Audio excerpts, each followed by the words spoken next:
اکبر. پیارے نبی نے فرمایا اتقوا اللاعنین اتقوا اللاعنین.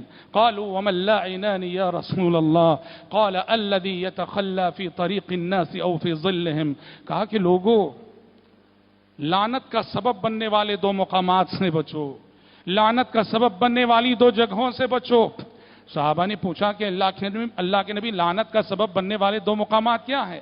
لعنت کا سبب بننے والی دو جگہیں کیا ہیں؟ آپ نے فرمایا الذی یتخلی فی طریق الناس او فی ظلہم.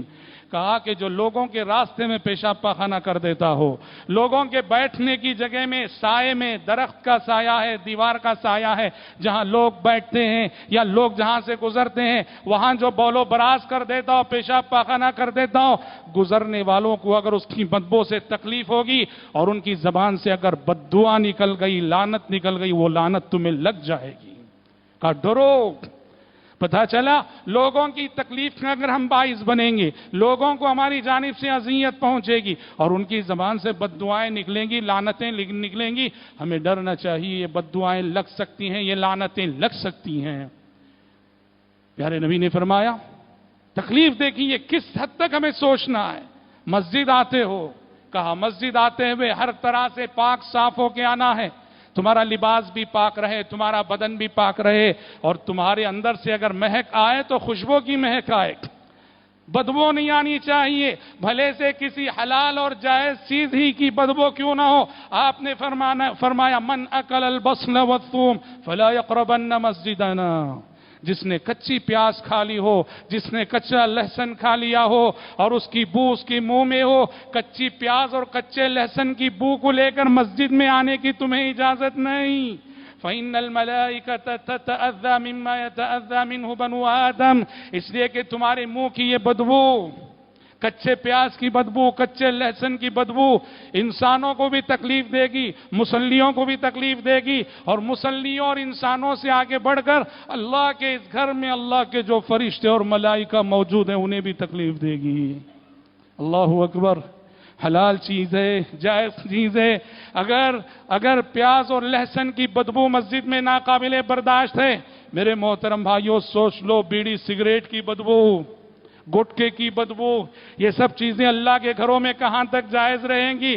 جو افسوس کے ساتھ کہنا پڑتا ہے جس کا لحاظ کیے بغیر ہم میں سے بہت سارے بھائی اللہ کے گھروں کو اسی حالت میں چلے آتے ہیں.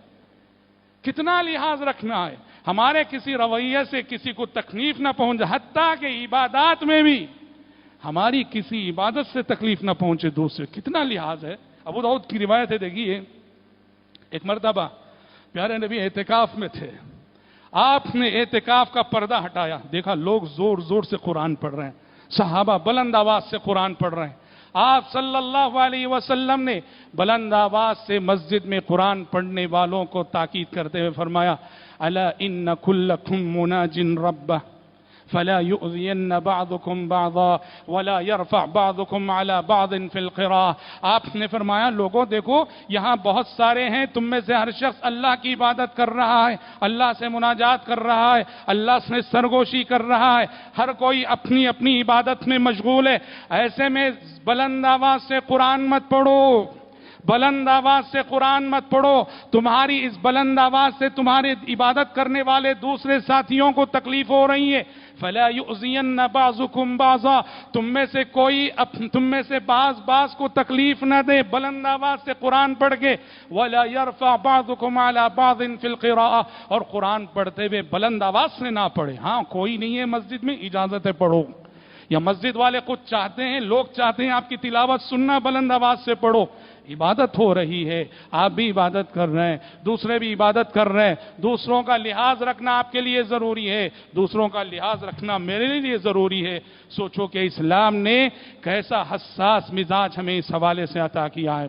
حضرات پیارے نبی صلی اللہ علیہ وسلم نے ایمان کی نفی فرمائی ہے اس شخص سے جو دوسروں کو کی تکلیف کا باعث بنتا ہو، جو دوسروں کو ستاتا ہو، جو دوسروں کو تکلیف دیتا ہو.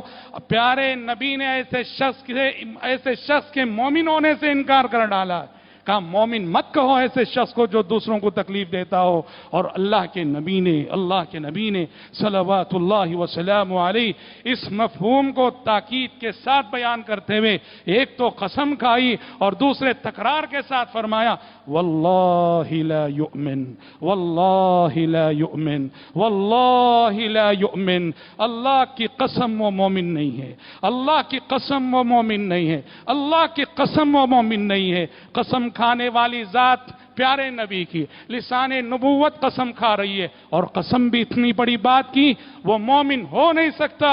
تین بار صحابہ نے کہا قالوا من یا رسول اللہ، کہا کہ یہ بد نصیب کون ہے اللہ کے نبی؟ آپ نے فرمایا الذی لا یأمن جارہ بوائقہ، وہ جو اپنے پڑوس کو ستاتا ہو، وہ جو اپنے پڑوس کو تکلیف دیتا ہو، وہ جس کی اذیتوں سے اور تکلیفوں سے اس کا پڑوسی محفوظ نہیں. کہا قسم کھا کے کہا، تین بار کہا یہ مومن نہیں ہو سکتا، یہ مومن نہیں ہو سکتا، یہ مومن نہیں ہو سکتا. حضرات اگر زندگی میں دوسروں کو تکلیف دینے والا کردار میں رکھوں گا، دوسروں کو تکلیف دینے والا کردار آپ رکھو گے، یاد رکھو ہمارا عقیدہ اور ہماری عبادتیں بھی وقتی طور پہ جہنم جانے سے ہمیں بچا نہیں سکتی. ہمارا عقیدہ بچا نہیں سکتا، ہماری عبادتیں بچا نہیں سکتی، ہماری نمازیں بچا نہیں سکتی، ہمارے روزے بچا نہیں سکتے وقتی طور پر جہنم میں جانے سے. جب پیارے نبی کے سامنے ایک خاتون کا تذکرہ ہوا، ایک عورت کا تذکرہ ہوا، کون ہے یہ خاتون؟ کہا گیا اللہ کے نبی بڑی نمازی ہے، یہ اس کی نمازوں کے بڑے چرچے ہیں، اور نماز ہی نہیں بڑی روزے دار ہے، اس کے روزوں کے بڑے چرچے ہیں. لیکنہا تؤذی بلسانہا، لیکن مسئلہ یہ ہے کہ زبان صحیح نہیں ہے. عبادتیں تو زندگی میں ہیں، زبان صحیح نہیں ہے اور اس کی زبان سے دوسروں کو تکلیف پہنچتی رہتی ہے. آپ نے فرمایا لا خیر فیہا، لا خیر فیہا. آپ نے فرمایا مومن ہے، مسلمان ہے، نمازی ہے، روزے دار ہے، اگر زبان سے تکلیف دینا اس کا معمول ہے، ایسے خاتون کی زندگی میں کوئی خیر نہیں، ہی فی النار. آپ نے فرمایا کہ یہ جہنمی ہے، جہنم میں جانے والی ہے. اس لیے یاد رکھنا ڈرنا چاہیے ان لوگوں کو. ڈرنا ایک ہوتا ہے کہ کبھی انجانے میں تکلیف ہو گئی، بھولے سے تکلیف ہو گئی اور پھر فوراً احساس ہو گیا. ایک ہوتا ہے کہ زندگی بھر اسی کردار کو لے کے چلیں، پورے معاشرے میں پہچان بن جائے، ارے یہ وہ شخص ہے جس کی زبان چلے تو قینچی کی طرح چلتی ہے، ارے یہ وہ شخص ہے جس کے معاملات ایسے ہیں کہ اس سے لین دین کر کے آج تک کوئی خوش نہیں ہے، ارے اس شخص سے دور رہو، اس شخص کے منہ لگو گے تو یہ مرڈر کر دے گا، حملہ کروا دے گا. ایسے لوگ جو زندگی میں دوسروں کی تکلیف کا باعث بنتے ہیں، ڈرنا چاہیے کل روز حشر مفلسوں کی صفوں میں اٹھائے جائیں گے، مفلسین کی صفوں میں اٹھائے جائیں گے. کون مفلس؟ جن مفلسوں کے بارے میں پیارے نبی نے یہ فرمایا کہ اگر ان کے پاس نیکیاں رہیں گی بھی، ان کی نیکیاں لے کر مظلوموں کو دے دی جائیں گی، اور اگر پھر بھی حقوق ختم نہیں ہوئے، ان مظلوموں کے گناہ اٹھا کر اس شخص کے سر پہ ڈال دیے جائیں گے. کتنا بڑا خسارہ ہے اور کتنا بڑا گھاٹا ہے ایسے شخص کا زندگی بھر کی عبادتیں ضائع ہو. عبادت میں کروں، ثواب کل حشر کے میدان میں کسی اور کو ملے. نمازیں میں نے پڑھی ہیں، وہ نمازیں حشر کے میدان میں کسی اور کی ہو گئی. روزے میں نے رکھے، وہ روزے حشر کے میدان میں کسی اور کے ہو گئے. صدقہ میں نے کیا، وہ صدقہ حشر کے میدان میں کسی اور کا ہو گیا. میں نے حج کیا، وہ حج حشر کے میدان میں کسی اور کا ہو گیا. کیوں ہوا؟ میری خیانت کی وجہ سے، میرے دھوکے کی وجہ سے، میرے ظلم کی وجہ سے، میری ایذا رسانی کی وجہ سے، میری بد زبانی کی وجہ سے، میری بد دماغی کی وجہ سے، اور میری جانب سے مسلمانوں کو جو اذیتیں پہنچا کرتی تھی اور ان اذیتوں کی وجہ سے. حضرات آج